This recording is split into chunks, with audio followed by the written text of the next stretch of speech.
Bringing you the voice and vision of custom culture and lifestyle, as seen through the eyes of this South Texas duo. Welcome to the Custom Couple. Dan Johnson, Knucklehed Art, welcome to the Custom Couple. I'm running solo tonight, but that's all right. Sam's going to be working late, so we'll let her make the money. There you go. Sounds like the plan. So what's been going on, man? It's been a couple of years since I got to see you, and right. Both of us are working on a bunch of rad new shit lately. So here we are again, man. For real, yeah. I guess since we last talked, so I used to work for a forklift company. For 13 years, I worked for them, and I actually quit there last year because I got fed up with the crap they were shoveling, and started pursuing the art thing full time. And after I quit there and started pursuing the art thing full time, I got accepted at a tattoo shop and apprenticeship. And then I just got my license doing that back in May, June this year. That's awesome. So you need a license. You're in Missouri, is that correct? That is correct. Yeah. You need a license here in Missouri or to be a tattoo artist. I think it does transfer to some states, but I don't know what states exactly. Are you working out of a shop now? Yeah. I actually, what's funny is when I quit my old job, the wife was worried about money and so on and so forth. So I applied for a job at the shop, just working the front counter. So after they found out what I did, and I've been a professional artist for so long, they offered me the apprenticeship program, and so yeah, I just started rocking and rolling with that. That's awesome, man. Yeah, I wish you were doing tattoos when I was up there, man. Yeah, I'm gonna try to travel because I have so many people that I've done, that I've met and done pinstriping for all across the country. So I'm gonna try to do both, like travel and tattoo, and travel. While I'm out there tattooing, wherever I'm at, I can pinstripe or letter or sign paint or whatever. Right? Yeah, you definitely should see about trying to come down to Texas again at some point. Maybe we can get you, a guest spot in one of the shops here or something for a weekend, and then hang out with a bunch of hot rod and car guys for the rest of the time that you're not tattooing. For sure. Yeah, I'm definitely down for that. I love Texas. Now, have you made any recent trips, like as far as car shows, anything like that you've been able to get out and sell art at, or is everything still pretty kind of closed down right now? We're just now getting back to where we can do car shows here, so. Holy cow. Yeah. Actually, even up, I'd say probably after, what was that? After July of last year, I was kind of readily going to car shows and doing stuff. I know last year I went to Twerk Fest up in Iowa. We had a couple local shows that I went to. I went to Mississippi for Cruising the Coast last year. And then I did Evil Shindig out in Evansville, Indiana, which is an awesome show. And then I've done a few shows this year. I still have a few more set up that I'm going to go to, but yeah, I'm trying to get out to as many as possible. That's awesome, man. We would have loved for you to come down for Roundup this year, but they canceled that on us last minute. But maybe it looks like they're going to try to do it again in the springtime, back, setting it back into the April time frame. So hopefully we can possibly get you down here for that one, because that's a huge show. You'd have a blast at that one. Oh yeah, that was a good time last time, because that's when the last time I think we saw each other I was down there for the Roundup, hanging out with Scratch and those guys, and yeah, that was a lot of fun. and seeing all the cars and seeing the scene down there is super cool. Absolutely. It's a huge show too. And then it goes on for a few days. So it's one of those things where it's like you show up on Thursday and you're just doing nothing but car shit for like 4 days straight. And then you have that car show hangover come Monday. Right. Yeah, exactly. Oh man.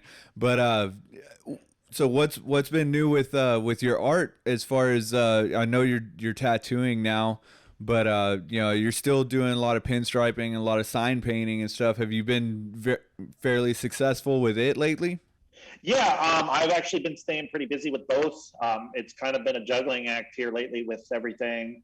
I'm actually probably booking with sign painting and tattooing. I'm booking about 2 months out at a time. I don't know. I just dropped a bunch of signs I did today. I did like 3 or 4 signs today. And then I still have a bunch of commissions that I'm working on as well. Nice, man. So, have you been, I know you're around cars all the time and you're doing, all that kind of stuff within this culture. Are you cruising anything right now? I'd say probably the only thing we're cruising right now is my wife's got a 1980 square body that we've done a bunch of work to because she daily drivers it back and forth to work. I'm still building on my top secret project that I don't post a lot of pictures of, but it's a 1933 Chevy 3-window coupe. Oh wow! I picked up a couple. Yeah, I picked it up a couple of years ago out near Chicago, and it's been a slow project, and like last year with me working on her truck and making sure it's good and kosher and driving well. My car kind of took the back burner last year, so that's the way it goes, man. You got to keep her safe, man. For sure, yeah. Oh yeah. So I'm hoping to be cruising mine maybe hopefully next summer. Oh, that's awesome, man. Yeah, I know you don't post a whole lot about it, but I have seen the little bit that you have put up, little teasers. Oh yeah. But that'd be really cool. And you don't see a lot of the Chevys. You always see Model A's, but you never see a whole lot of Chevys. So that'd be really cool, man. I'm excited to see that. I'm already I've been pedaling around in a little Model A for the last few months, and I'm already getting back to where I want to get another big car. Yeah, like an old 60s Caddy or something like that. Right. Well, what started it all is we sold the Thunderbird that we had, Sam's Thunderbird. Okay. She decided to sell it because she fell in love. I mean, hard fell in love with a 59 Buick. And oh yeah. We've had about 4 within our grasp, and almost had it, and just it's been one of those things where it's just outside of our reach.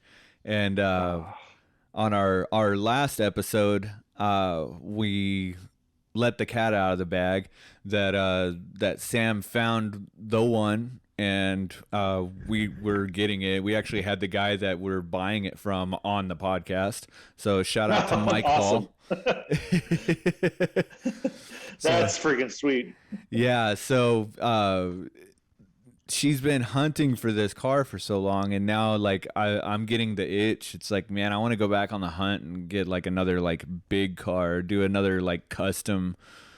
I'm having my fun with this old hot rod, and there's nothing wrong with it. It's fun. I can take it out of the garage and run down the street and just, turn heads snapping necks. But I'm ready for another custom.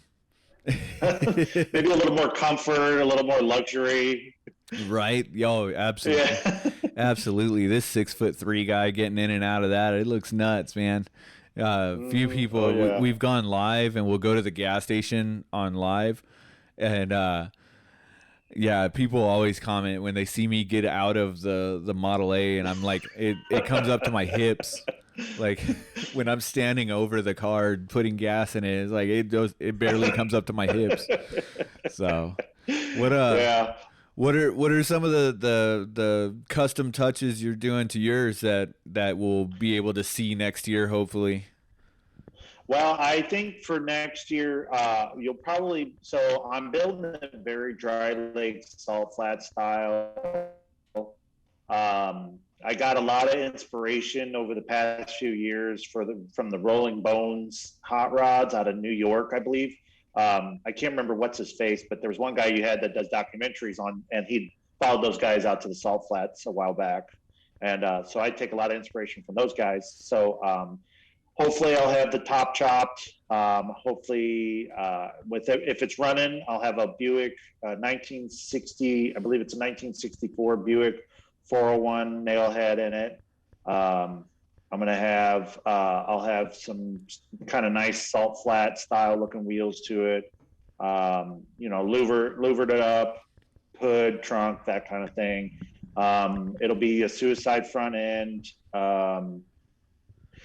I'm hoping to be able to have it painted, but we'll see. I'm going to kind of do that like GM type industrial blue color.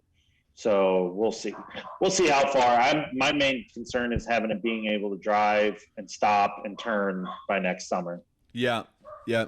The director you're talking about, that's Brian Yeah, Darwish. yeah, We yeah. actually had him on the podcast. He was uh, one of our first interviews that we did, and it was a real pleasure talking with him, and real down to earth, real like real cool dude. I mean, absolutely awesome director as far as cinematography goes. Like I love his documentaries. Yeah, oh yeah, I love those ones. I've seen the ones he's done, and well, especially the 3 Mile Run one with the Rolling Bones guys. Yeah, So yeah, he did a really cool one about flathead V8s too, man. You got to check that out. I'll find the links yep, for him. saw I'll, that I'll one. send them over to you. Oh yeah, yeah, awesome. Man, I miss DVDs. I'm all over it, man. I love that stuff. Yeah, I wish it was like feasible and like monetarily like feasible to be able to bring back doing hot rod stuff again like that. All the DVDs and cool shit that people were putting out. Mhm. I mean, it was just cool to be able to like go to car shows and like see some of these guys and talk with them and then buy their DVD and go home and watch it about 800 times Right. and Right. Oh yeah, yeah. I remember the first one I got was it had Ian Roussel and it had Scratch in it, and it was called Back from the Dead. And Ian Roussel built this crazy roadster out of like parts he found around the yard or something like that. It was super crazy. yeah, yeah, I had that one too. I think Scratch was like doing a bunch of like striping on a giant ass bus or something that Ian Hmm. was gonna live out of or something like that. Right. I can't remember off the top of my head. Oh yeah. I, Yeah. Oh yeah, man. I love that one, and that's kind of part of like the beginning stages of when I got into pinstriping and like becoming a huge fan of Scratch's work and that kind of thing.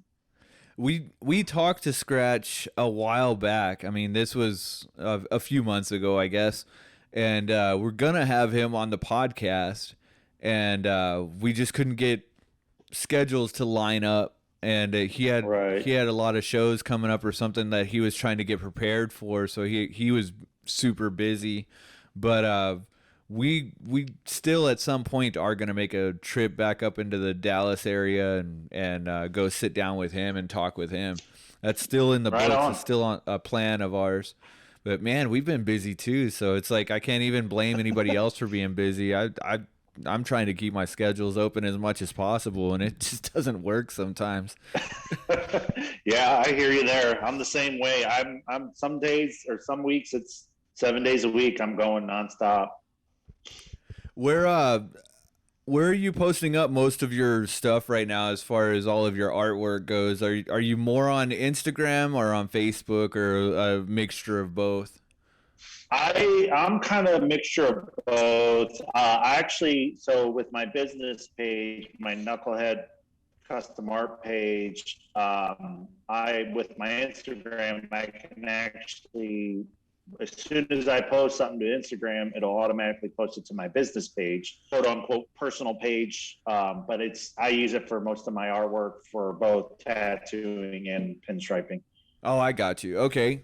Yeah. Awesome, man. And that's Knucklehed, and that for our listeners out there, that's spelled head is H-E-D. Yep. So, yeah, no A in Knucklehed. no A in the Knucklehed. Because I know there's been several people out there that probably went to go look for you and couldn't find it. But no. Yep, yeah, I get that all the time. But you know, all of shit. How long have we been talking, man? Like for several years. Oh, gosh. Yeah. I've just dug your artwork, ever since you were on the Rust Culture Project. You were one of our guests on that podcast, Right. And then being able to go up to the Hooligans show that was there in your neck of the woods, and I can't remember the little town square we were in. Right. Yeah. Being able to go up there and hang out with you up there. I mean, shit, just stay away from Malort. That's all I learned that whole weekend.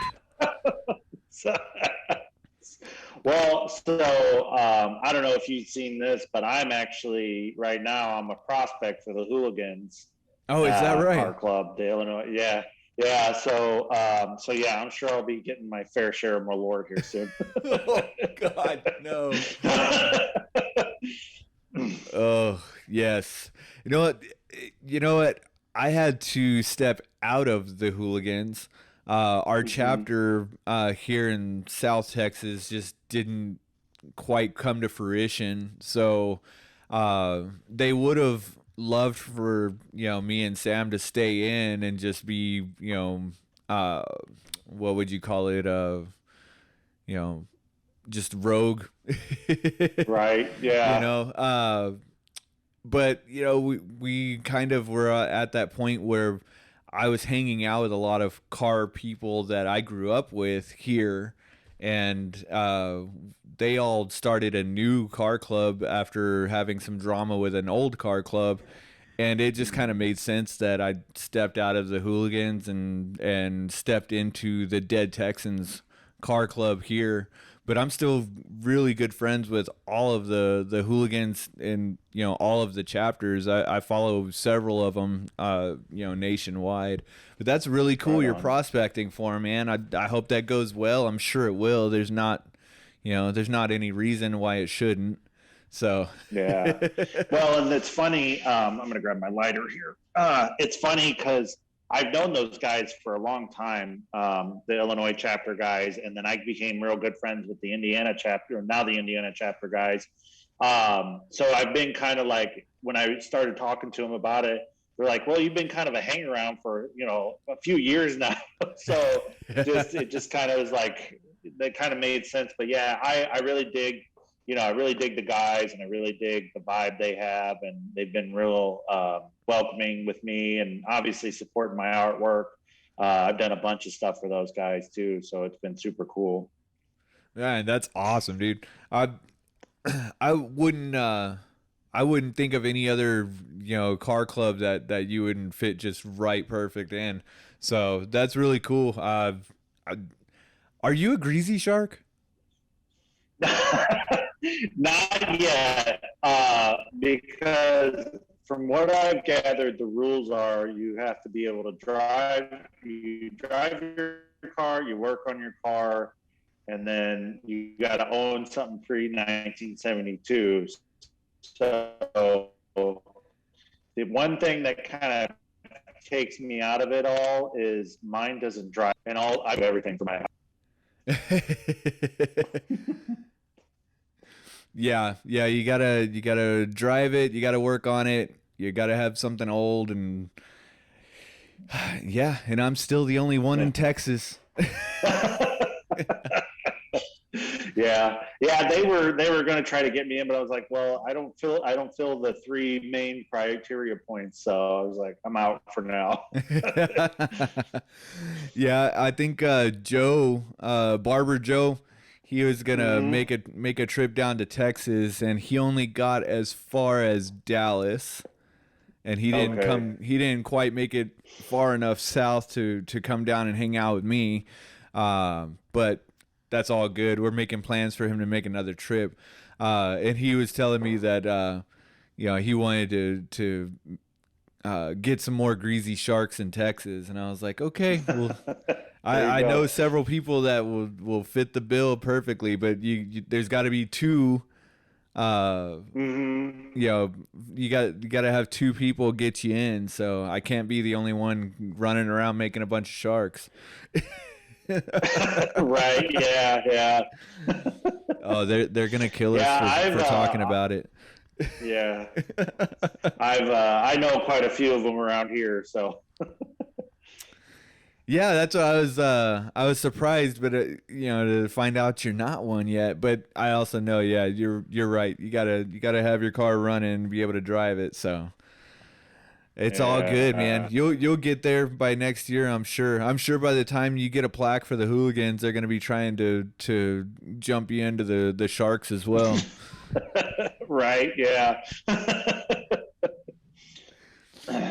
But cool, man. Well, dude, it is great talking with you. I love the fact that we've stayed in contact for so long, and I'm loving all your new endeavors. At some point, we will make a trip up to see y'all and get into your neck of the woods, and I'll probably be able to collect some more tattoos again. There you go. Heck yeah, man. Well, you're always welcome here, and we've got a spare bedroom. We've got a pull-out couch in the basement, so Oh, hell we got yeah. plenty of room if you need a crash. You need a place to crash. So Well, at some point, we're going to be making a road trip to Illinois. So okay. I don't know how far out of the way you would be from on that road trip, but if it's possible, man, I'm always down. Yeah. We're probably about like 30 minutes from Illinois state line. So I mean, we're technically like 20 minutes from downtown St. Louis. So yeah, we're not, depending on which way you go up through Illinois, dictates on how far we'd be out of the way. Yeah, I'd have to map it all out. Apparently we're going to Byron, Illinois. So Oh, okay. that's almost to Canada, I'm pretty sure. Yeah, that's up near that direction.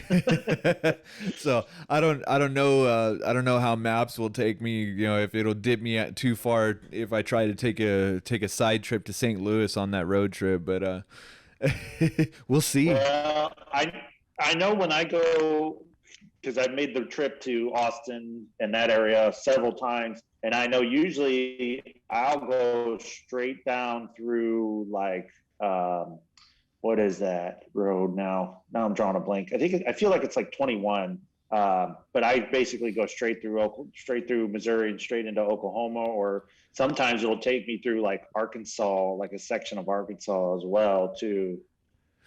I think when I was coming home from St. Louis, it dumped me through Arkansas, and then coming down I-20 into like Tyler, Texas, and all that, like that northeast part of Texas. So I don't know, man. Like I said, if Maps tells me that it's only going to be like a 20-minute delay to go to the right a little bit and hit St. Louis, then I might do that. Right on. Yeah. Yeah. Hey, you never know. Yeah, you could probably duck out of the route for a little bit, but yeah, that'd be super cool. If you don't mind me asking, what are you heading up there for? That's where the dream car is sitting at. Oh, gotcha. Okay. Very nice. Well, that's awesome. Yeah, so we're still working out all of the game plan for that one. Like I said, we just let the listeners know last week on the podcast that we found it. So like now the story unveils, man. So since I've got my hot rod and started getting into the nailhead stuff, so you're looking at the Buicks. What motors in that one you're getting? That one is a 364. Nice, very nice, Yeah. cool. The 364 I think was only in 2 years of the Buicks. I think I want to say is 58, 59, or 5960. I think there's only 2 years that they did the 364. But yeah, it's a 364 with a the torque. Was it a the 2 speed automatic? Was it a Oh yeah, yeah, yeah. so and man, I heard this car run, and I mean they're quiet, man. It Oh yeah, runs like a sewing machine. I love it. It that's super cool. dude. And those 59s, man.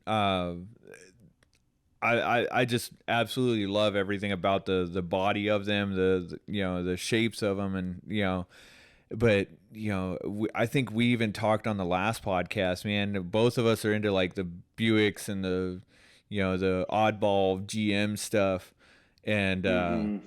dude, nailheads. I have a really like love hate relationship with nailheads. I think everybody does. And I talked to one guy about it, and I was like, man, old old motors are absolutely cool when they're running good. And it's like one of Right. those things where it's like once they're not running good and it just starts becoming that money pit, oh my god. Hmm. Yeah. Oh yeah. Yeah. And that's been kind of the thing with me, because I've bought and sold about, I'd say, maybe 4 or 5 different nailheads over the past few years, just because, like, I either need the money at the time, or I don't. I've got two right now, one in my car and then one on the stand, and I don't need both of them, but it's always nice to be able to kind of, like, if I end up keeping both of them, having one as like a backup just in case, or whatever the case is. Oh So yeah, absolutely. I always ended up with 322s. okay. I had at, at one time in my garage I had 4 of them. Wow.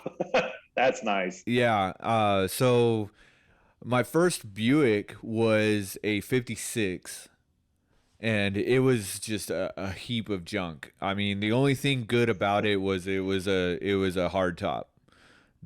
Everything Okay. else, it was just a heap of junk.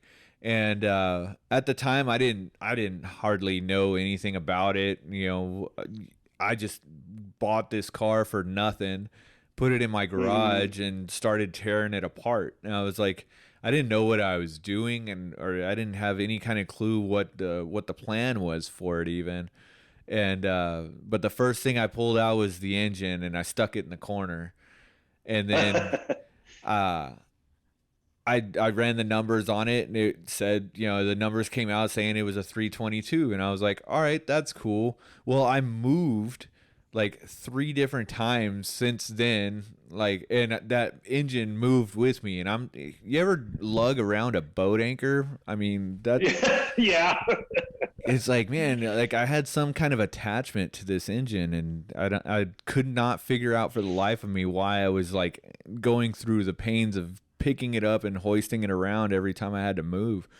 But when I moved into my not the house I'm in now, but my last house, I had I had gained 3 more of them after losing a couple Buick projects, keeping the motors out of them, and the cars just went to junk because of a few different reasons.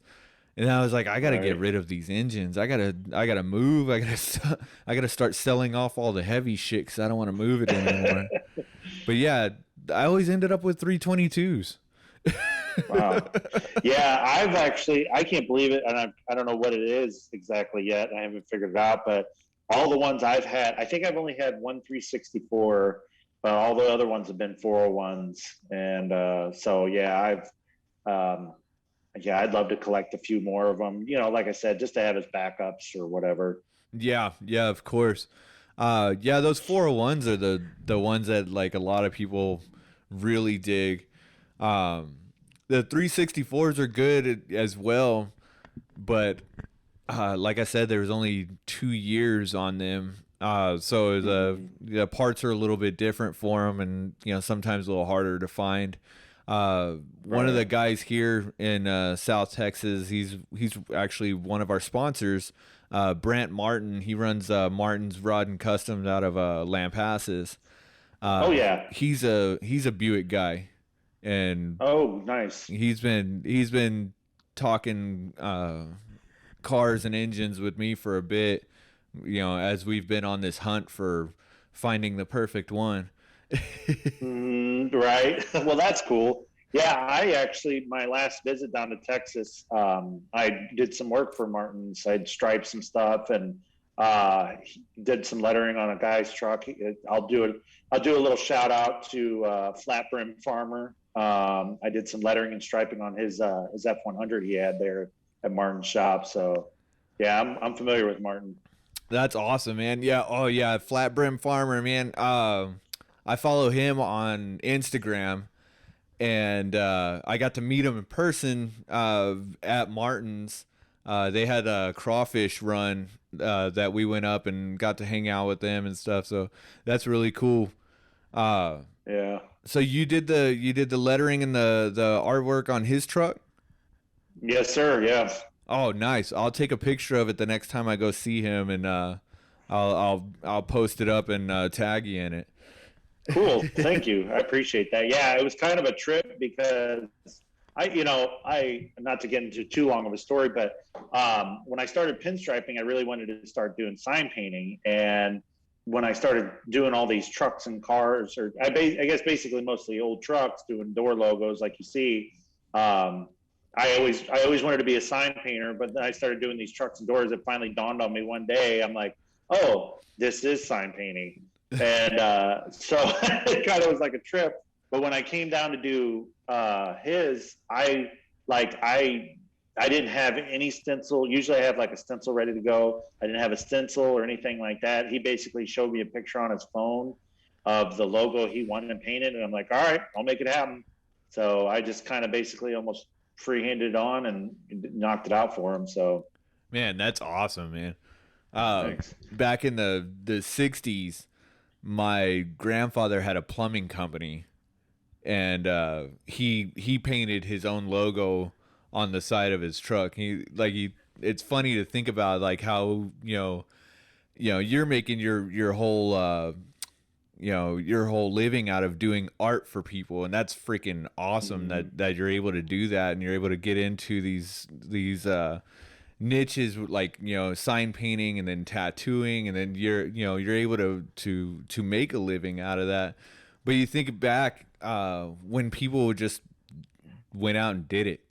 Right. Right. Yeah. They're like, I need to put my name on this. I'm just gonna do it real fast. Yeah, it's like, I need to hire somebody. It's like, no, I just need to go do it.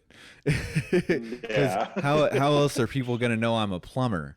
Mm-hmm. But yeah, he had a C10 pickup truck when it was new, and he painted on the his plumbing business and the phone number on the side of the truck for him. And I have one of my mom's yearbooks, and back then they all of the local businesses would buy advertisement in the school's yearbook. I don't know if they do that anymore. But there's an advertisement for my grandfather's plumbing business in her yearbook, and he's actually holding a telephone. He had one of the first car phones. He had very cool. he had a telephone in his plumbing truck. So yeah, it's freaking awesome. But I mean, he would be the guy for that for sure, because that was his job in World War II, was running telephone lines. So. Oh wow, that's amazing. Hell yeah, he was tough as nails, man. For sure. But we'll get off of that. We won't bore our listeners too much with stories of my grandfather. I'll let him do that whenever I find the recordings of him. Somewhere I've got recordings of him I did when I was a teenager, so I'll see if I can find those and release them on a podcast episode one day.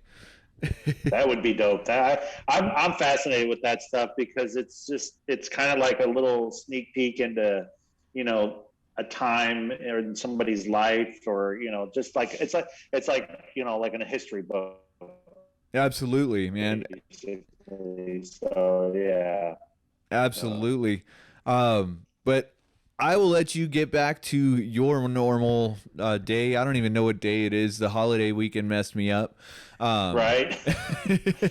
And I'll let our listeners get back to work because these episodes air on Tuesdays, so they're probably bored as shit at work and listening to us drone on. About old signs. Hell yeah. But Dan, I absolutely thank you for being on the show. And I look forward to getting out to more car shows and hopefully getting to some closer to your neck of the woods so we can hang out. Yeah, for sure, man. And like I said, I'm gonna try to travel around and get down there in Texas a couple times too. So Hell yeah, that'll be awesome, man. If you do, we'll definitely have a party, I'm sure. But sounds good. for all you folks out there and all things custom, keep it cool. Bing, bang, boom. See you next Tuesday. Don't say see you next Tuesday. I can poop anywhere. We know.